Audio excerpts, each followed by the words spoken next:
C'est une histoire qu'on ne raconte jamais. Parce qu'elle dérange. Parce qu'elle casse les codes. Parce qu'elle remet tout en question. Une histoire où une jeune femme, sans diplôme, sans réseau, sans costume, entre dans un monde qui n'était pas fait pour elle, et le renverse, sans permission, sans excuse, sans demander pardon. Ce jour-là, Malika est en retard. Il est 14h35, elle fonce à travers les rues de Courbevoie sur son vieux scooter, moteur fatigué, frein grinçant, téléphone scotché au guidon. Elle a déjà enchaîné 9 livraisons depuis 10h du matin. Il lui en reste 6 avant 17h. Pas le temps de réfléchir. Pas le droit à l'erreur. Le moindre retard, c'est une étoile en moins. Une étoile en moins, c'est moins de commandes. Moins de commandes, c'est moins de revenus. Et moins de revenus, c'est la galère qui recommence. Mais cette commande-là, elle va changer sa vie. Tour Hermès. 32 étages. Une tour de verre, froide, intimidante, dans le quartier de la Défense. Lourd badge de sécurité, ascenseur à reconnaissance faciale, silence tendu dans le hall. Malika grimpe, casque sous le bras, sac de livraison à l'épaule, regardée de travers par un agent de sécurité qui lui lance. Livraison ? C'est l'étage 31. Mais reste pas là trop longtemps, hein. Elle acquiesce sans répondre, trop habituée à ce ton, trop lasse pour répondre. Mais au 31e étage, ce n'est pas une réception classique qui l'attend. La porte s'ouvre, et là, elle tombe en plein chaos. 15 ingénieurs sont massés autour d'un mur d'écran. Des lignes de code défilent à toute vitesse, rouge, jaune, rouge encore. Des alarmes silencieuses, des icônes qui clignotent, des visages crispés. Un homme, grand, sec, l'air militaire, hurle. C'est impossible. Vous êtes 15, bon sang. 15, et personne n'est foutu de trouver l'origine du plantage? On a une panne nationale qui bloque le système, et vous me sortez quoi? On cherche? Personne ne remarque Malika au début. Elle reste là, figée, invisible. Et pourtant, ses yeux s'accrochent à un détail. Un fragment de code, sur l'un des écrans. Elle plisse les yeux. Elle le connaît. Elle le reconnaît même très bien. C'est un script en langage Python. Complexe, mal écrit, instable. Mais c'est ce même script qu'elle avait étudié, 3 ans plus tôt, dans une formation gratuite en ligne. Une formation obscure, proposée par un vieux professeur canadien, sur un forum de codeurs amateurs. Malika s'en souvient très bien, parce qu'elle y avait passé des nuits entières. Elle s'était même amusée à le corriger, à le simplifier, à en faire une version plus fluide, plus rapide. Personne ne l'avait jamais vu, jamais lu. C'était resté sur son vieux PC, comme un secret entre elle et elle-même. Mais là, ce script mal fichu, il a été injecté dans un système de sécurité industrielle. Et il est en train de faire tomber tout un réseau de surveillance. Elle est paralysée. Son cœur bat trop fort. Elle sait ce qu'elle voit. Elle comprend ce qui se passe. Mais qui l'écouterait? Elle est en jogging, elle sent la sueur, elle tient un sac isotherme. Face à elle, des ingénieurs en chemise repassée, badge autour du cou, salaire à 6 chiffres. Alors elle dépose la commande sur le bureau, en silence, recule, se tourne, mais au dernier moment, elle dégaine son téléphone, fait semblant de regarder une notification, et prend une photo furtive de l'écran. Puis elle rentre chez elle.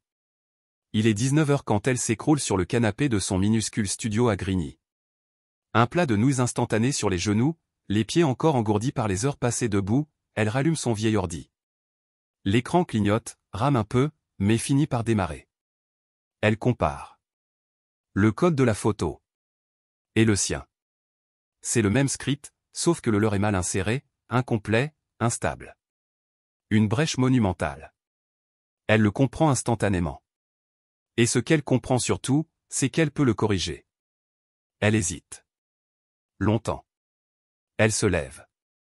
Fait les 100 pas, imagine toutes les humiliations possibles. Les regards moqueurs. Les soupirs condescendants. Les merci, mais on va gérer entre professionnels. Et pourtant, quelque chose la pousse. Une colère ancienne, enfouie. Une voix qui lui dit, cette fois, tu fermes pas ta gueule. Alors elle prépare un fichier. Crée une solution. Teste son script. Et le lendemain matin, elle retourne à la tour Hermès. Même sécurité. Même étage. Même tension dans l'air. Elle entre, casque toujours à la main, cœur battant plus vite qu'hier. Encore vous? Lance le vigile. Elle hoche la tête, mais cette fois, elle ne monte pas pour une livraison. Elle entre dans la salle. Les ingénieurs sont toujours là. Fatigués. Dépassés. Et elle s'avance. Excusez-moi, je crois que je peux vous aider. Silence. Tous les regards se tournent vers elle. Quelques rires étouffés. Des sourcils qui se lèvent. Un homme, le même que la veille, visiblement le chef, se redresse lentement. Vous pouvez nous aider? Elle ne bouge pas. Oui. J'ai vu le code hier. J'ai reconnu une vieille version d'un script instable. J'ai déjà travaillé dessus. J'ai une solution. Elle est sur cette clé. Un silence encore plus long. Puis un éclat de rire sec. Sérieusement? Toi, la livreuse, t'as mieux compris que 15 ingénieurs spécialisés en cybersécurité? Tu veux nous faire croire que tu vas résoudre un bug qu'on cherche depuis 4 jours? Prouve-le. Tout de suite. Si t'es si maligne. Malika ne répond pas. Elle avance. Elle insère la clé. L'écran se fige. Puis clignote. Le nouveau code s'exécute. En quelques secondes, les voyants passent du rouge au vert. Le système redémarre. Le réseau se réinitialise. Et le silence dans la pièce devient un vide assourdissant. Elle se retourne. Elle les regarde, un à un. Des ingénieurs, des managers, des experts, bouche bée. Voilà, dit-elle simplement. Je peux vous envoyer la documentation si vous voulez. Et elle sort. Mais ce que Malika ne sait pas encore, c'est que cette ligne de code, cette ligne qu'elle vient de réparer, allait devenir le point de départ d'une tempête. Parce que dans ce monde-là, quand une invisible réussit là où les puissants échouent, on ne dit pas merci, on allume les alarmes. Et crois-moi, la suite va te surprendre. Alors si tu veux savoir ce qui arrive à Malika, ce que ce système lui réserve, et comment elle va se relever plus forte que jamais, abonne-toi maintenant. Vraiment. C'est pas une histoire que tu veux rater. Le problème, quand tu bouscules les règles sans invitation, c'est que le système, lui, ne te dit pas bravo. Il te regarde, te jauge, puis il essaie de t'effacer. Et c'est exactement ce qui est arrivé à Malika. Le lendemain de son exploit, elle pense naïvement que sa vie va changer. Qu'on va la rappeler. Qu'on va la remercier. Qu'on va lui proposer un contrat, un poste, une opportunité, n'importe quoi. Elle garde son téléphone près d'elle, rafraîchit ses mails toutes les heures, regarde son écran comme si un miracle allait s'y afficher. Mais il ne se passe rien. Pas un message. Pas un appel. Pas même un merci. 3 jours passent. Puis une semaine. Et enfin, un mail. Un seul. Froid. Officiel. Presque insultant. Madame, nous tenons à vous remercier pour votre vigilance. Le problème a été résolu par notre équipe technique. Cordialement. Elle relit la phrase 10 fois. Le problème a été résolu par notre équipe technique. Comme si elle n'avait jamais existé.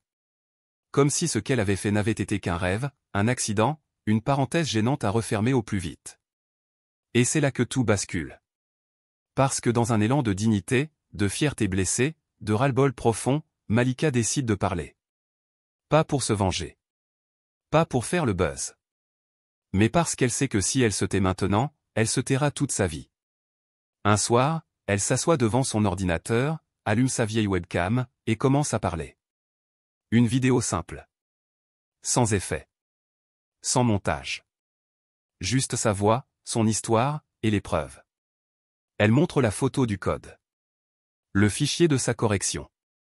Les captures d'écran avant-après. Elle raconte tout, calmement, chronologiquement, sans mais avec une précision chirurgicale. Elle explique comment elle a reconnu le bug. Comment elle l'a corrigé. Comment on l'a remercié par un copier-coller froid, sans nom, sans reconnaissance. Et à la fin, elle dit cette phrase, simple, tranchante. Je ne demande pas une médaille. Mais je refuse d'être effacée. Parce que je sais ce que j'ai fait. Et je sais pourquoi ça dérange. Elle poste la vidéo. Sans trop y croire. Et puis, Le feu prend. D'abord doucement. Quelques partages. Quelques commentaires. Puis une étincelle. Une étudiante en informatique partage la vidéo sur X. Un ancien ingénieur la relaie sur LinkedIn. En 24 heures, la vidéo explose. 50 000 vues. 100 000. Puis 1 million. Les médias s'en mêlent. On veut comprendre. Qui est cette femme? Comment une livreuse a-t-elle pu résoudre ce que 15 ingénieurs ont échoué à faire? Pourquoi son nom n'apparaît dans aucun rapport? Pourquoi son fichier a été effacé des serveurs? L'entreprise nie. Évite. Bredouille. On parle d'une contribution extérieure non sollicitée. Un terme flou. Une tentative maladroite de noyer le poisson. Mais c'est trop tard. Le public a choisi son camp. Malika devient un symbole. Pas une victime. Un exemple. Une preuve vivante que le mérite existe aussi en dehors des CV et des écoles d'élite. Et là, les offres commencent à tomber. Une start-up parisienne lui propose un poste de développeuse junior, bien payé. Une autre lui offre un stage accéléré, en cybersécurité. Même une boîte de conseil, à Londres, lui propose un contrat avec visa inclus. Mais Malika, elle refuse tout. Parce que quelque chose a changé en elle. Parce qu'elle ne veut pas juste entrer dans le système. Elle veut le reconstruire. Alors elle prend une décision folle. Elle réunit ses économies. Lance un financement participatif. Raconte son projet, ouvrir un centre de formation gratuit pour les talents invisibles. Ceux qu'on ne voit jamais. Les livreurs, les aides-soignantes, les femmes de ménage, les jeunes de banlieue, les mères célibataires, les décrocheurs scolaires. Tous ceux et celles qui n'ont jamais eu leur chance, mais qui ont en eux la même flamme que celle qui l'a sauvée. Et là encore, le public répond. En 3 semaines, elle réunit plus de 70 000 euros. Suffisant pour louer un local, acheter du matériel, embaucher 2 formateurs. Et elle ouvre. Elle ouvre. Pour de vrai. Elle l'appelle La Faille, en hommage à cette ligne de code qui a tout déclenché. Une école où l'on apprend la programmation, la logique informatique, la cybersécurité, mais aussi la confiance, l'audace, la fierté. Et très vite, les résultats sont là. Un de ses élèves décroche un CDD dans une entreprise de logiciels. Une autre, une ancienne caissière, devient développeuse freelance. Les histoires fleurissent. Les barrières tombent. Les regards changent. Mais surtout, Malika prouve une chose que personne n'osait affirmer à voix haute, le talent n'a pas d'adresse. L'intelligence ne porte pas toujours une cravate. Et la valeur d'une personne ne se mesure ni à ses diplômes, ni à son nom de famille, ni à l'endroit d'où elle vient. Elle, une livreuse noire, sans appui, sans titre, sans carte de visite, a corrigé un bug qui aurait pu coûter des millions. Et ce qu'on a voulu effacer ce jour-là, ce n'était pas qu'une ligne de code. C'était une leçon. Alors si toi aussi tu veux entendre d'autres histoires comme celle-là. Des histoires vraies, des histoires puissantes, des histoires qui dérangent, abonne-toi maintenant. Parce que la prochaine, crois-moi, elle sera peut-être encore plus folle. Et peut-être qu'elle parlera de toi.